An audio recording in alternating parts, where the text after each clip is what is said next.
Hello everyone. आज हम लोग सॉल्व करेंगे एक्सरसाइज 6.2 का क्वेश्चन 7। क्वेश्चन 7 में आपको दिया गया है कि अगर कोई ट्रायंगल है और उसके किसी साइड के मिड पॉइंट से अनदर साइड के अगर पैरेलल कोई लाइन ड्रॉ की जाए तो जो तीसरी साइड है उसको बाइसेक्ट करती है, या फिर ये बोले कि इक्वल रेशियो में डिवाइड करती है। अब आते हैं इसके सॉल्यूशन पे। तो सॉल्यूशन में सबसे पहले लिखेंगे लेट अस कंसीडर, क्योंकि फिगर तो दिया नहीं गया है तो फिगर हमको अपने से कंसीडर करना पड़ेगा। Let us consider a triangle A B सी।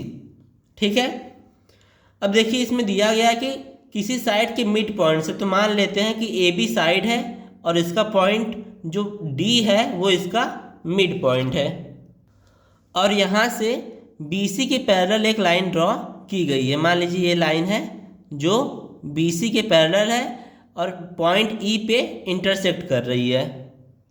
अब यहाँ पे लिखेंगे where D is mid point of AB।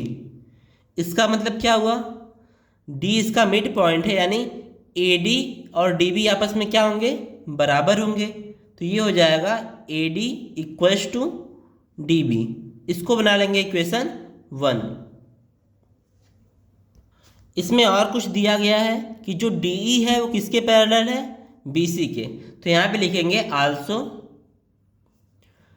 DE parallel to BC। तो यहाँ पे हम लोग कौन सा थ्योरम यूज करेंगे, 6.1। तो यहाँ पे लिखेंगे by using theorem 6.1 we get. Theorem 6.1 क्या है, बेसिक प्रोपोर्शनैलिटी थ्योरम।